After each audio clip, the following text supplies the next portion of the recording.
Welcome to the One Question Leadership Podcast. My name is JP Abercrombie, Executive Associate Athletics Director at the University of Notre Dame.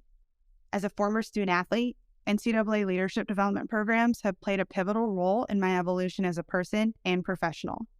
A proud graduate of the esteemed Dr. Charles Whitcomb Leadership Institute, participant in the Effective Facilitation Workshop, past facilitator and selections committee member for the Career in Sports Forum, and previous recipient of a postgraduate scholarship enabling me to pursue a career in sports, I am a testament to the transformative, practical, and effective skill-building opportunities provided by these programs. Reflecting on my journey, my ability to be great in the present is a product of the investments others have made in me, as well as those I've made in myself, especially through these programs. But don't simply take my word for it. Invest in yourself by exploring NCAA leadership development programs today and by locking in, listening, and learning from today's leader on the next episode of One Question.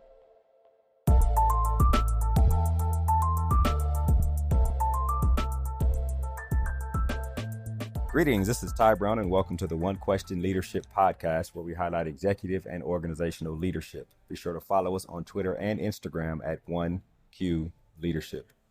Our guest today is DaShena Stevens. DaShena is the Deputy Athletics Director at University of the Incarnate Word. Greetings, DaShena. Thanks for joining us. Thank you for having me. Yes, ma'am. You're roughly 10 years in the industry, in this leadership position now where you're making executive decisions on things regarding the athletics department and making executive suggestions on things for the athletics department. Play sports, been in a leadership position. You said you were the oldest of four, is what you told me offline, right? And you spend time thinking about leadership. So that's kind of what I want to talk to you about, especially, I guess, a topic that you said you've been contemplating on is the difference between leadership and management, right? Which is something that's been in the lexicon for a while, but everybody has their own thoughts about it. Give us a little bit of, your definition of leadership, and then we'll go into your definition of management and the difference in the two. Yeah, so when I think of leadership, I think of influence, I think of motivating, I think of all the things are sometimes intangible. Being able to say that you're leading a group, it's you have people that want to come on board, want to follow you. When I think of manager, and I think we wear both hats, right? I think in my position, I manage certain projects, I manage different tasks, but I think of that more as you're worried about the results, more so the process, and leadership is more of like a process. You're focused more as a manager on delegating different tasks, making sure we're hitting different marks. So I think of a manager in that light. But leadership, it's more transformational. It's more of a process. It's more of inspiring a group to reach a goal opposed to just being focused on a goal sometime as a manager. Right. It's interesting.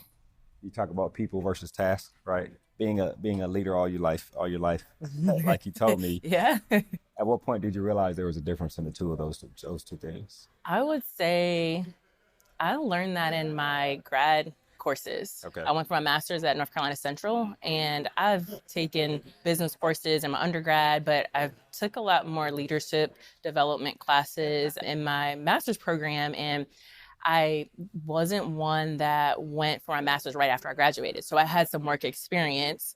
So when I was taking these classes and we're talking about leadership and we're talking about managers, I had worked for some bosses before, some leaders or some managers. So I was able to piece together those conversations and classes where I said, okay, there's a distinct difference because I've experienced difference.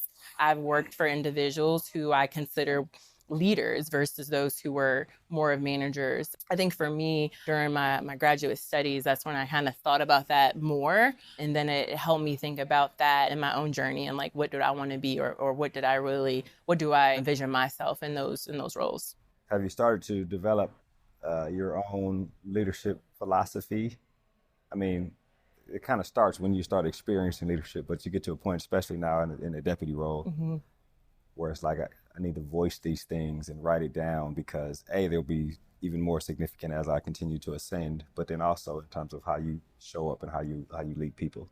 Yeah. Well, like I mentioned offline, I always consider myself to be a leader. And even when I talk to younger individuals, I tell them you're leaders, in your own way, in your own light. Like I said, being the oldest of four, I've considered myself a leader, but in my current role, when you're now in a position of leadership and like you're saying, developing that style, I've thought about it more, and yeah, I need to develop it more. I've framed myself and always considered myself that way. As a student athlete, I led more by example.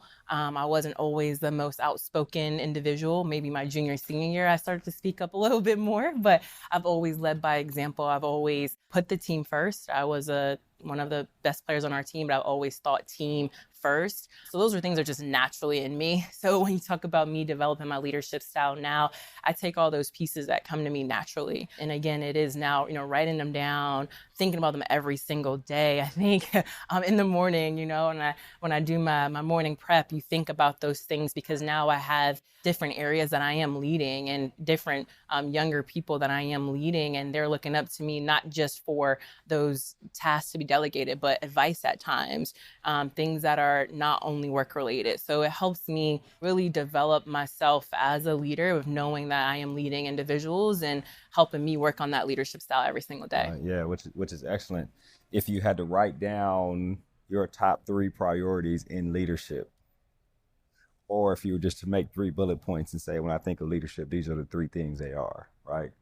What would you say they were? You said lead by example, but I don't want to say that's one of your top 3 priorities, but what would you say they were? Leading by example is number one, okay. How I show up every day. And it's not only on the good days. And we've have a lot of days where there's challenges ahead of us or challenges that we're working through. And it's how I show up on those days that matter the most, because that's when everyone's looking at you, right? When everything's great, everyone's, no one's focused on what you're doing. But it's when the challenging moments we're facing, I really think that's when you show up. And that's the example that I want to set every day is in those moments. And then I also think about impact, right? I think as a leader, that's extremely important for me. I worked in accounting and I didn't feel like in those roles I can ever make an impact like I truly wanted to do. And that's why I'm doing what I'm doing today. I feel more connected to what I do and I feel like I can make a greater impact in, athletics and being a former student athlete. So impact would be 2. And then 3, when I think of leadership, I think of transformational leadership as well.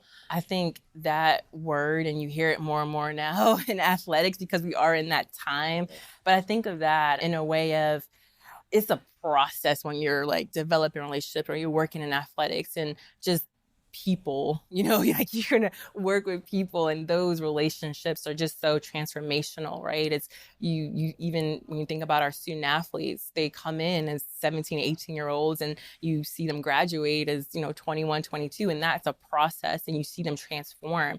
And I can just relate that to me and my experience. So I do think as a leader, you kind of have to think of that and just know like it's a process and there's a transformation and within that, there's so much like good in that. So when you show up in a room and there's 100 people in there that you have influenced and led over your life, from basketball, from all the different things, they're going to think, she's always done the things that she would ask us to do, or she's always shown that she's willing to take it up on herself, or shown that when the work needs to be done, she'll be doing the work. So that's leading by example, right? Mm-hmm. Impact. They'll probably say that she helps me get to where I want to be, or actually even just listen to me when I need to be listened to, right? Mm-hmm. Which can be impactful. And then finally, I have a transformational relationship with her, right?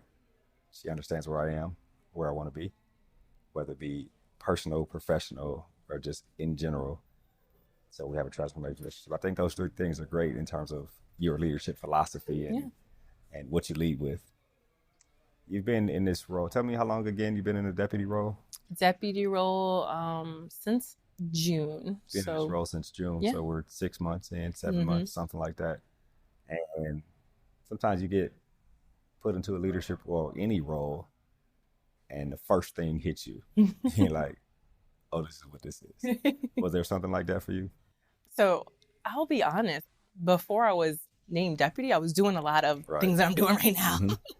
In my first few months, there were a lot of things that happened. I mean, we lost some of our senior staff members. We had to hire key positions. Like those things, those things hit you.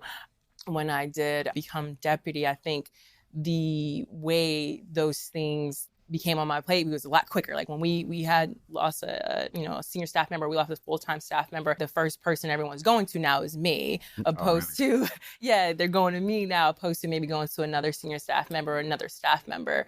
That's the difference. But I think when, I didn't have the title, those things were still something I was working through on the day-to-day. And those are things that were on my plate. When you have the title and I became in the position officially, the way those things now come on my plate, it's a lot quicker, and the relationship I have with our athletic director is amazing. He leans on me for pretty much everything, and that's our relationship, and that's great for me. Just being able to take things off of his plate and hear him say, when I'm on a trip traveling with him and everything's taken care of, and he's saying, "Well, I have to do anything today." Right. That's good for me because I know that I'm doing my job and I'm doing it well. So I do think being a deputy, you have to be willing to maybe clear your plate one day and just take on whatever your boss needs you to do. So that's something I've learned as well as, I'll come in with an agenda, a to-do list, and then that gets wipes away depending on what our AD needs us to do that day. Which is excellent. I'll ask one more question and then we'll wrap. The question I have is, as we look in our career and trying to figure out what we want to do, if we want to be in leadership roles, there are usually some aspects of a leadership role that we find appealing.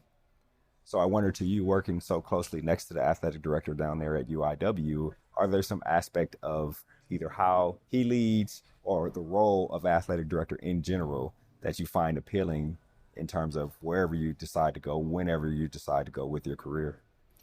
Yes, that's a great question.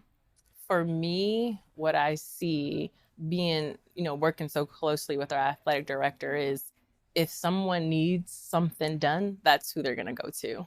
I pride myself on really being able to get things done, even in my role right now. So being an athletic director or being in that position of leadership and knowing that if someone needs something, they're going to come to you and that you have the capability to get it done is an empowering thing. So that's one of the things that I see on a daily basis is if someone needs something, whether it's on the other side of campus or it's in our department and they're not able to get it done on their own, that's who they're going to go to. And if you're confident enough and you have the capabilities to get it done, that's something that you want in that seat. And that's what I see on a daily basis. That's important, right? Give me the ball at the end of the game. Yeah. I am confident enough to make the final decision on something that needs to have a final decision, which is excellent. Well, DaShena, this has been a great conversation. I really appreciate you joining us here on the One Question Leadership Podcast. Thank you for having me. Yes, ma'am. That was DaShena Stevens. She is the Deputy Athletics Director at University of the Incarnate Word. And of course, I am Ty Brown with One Question. And keep in mind, the role of a leader is to create and maintain an environment that people want to be a part of. And as always, be better tomorrow than you are today.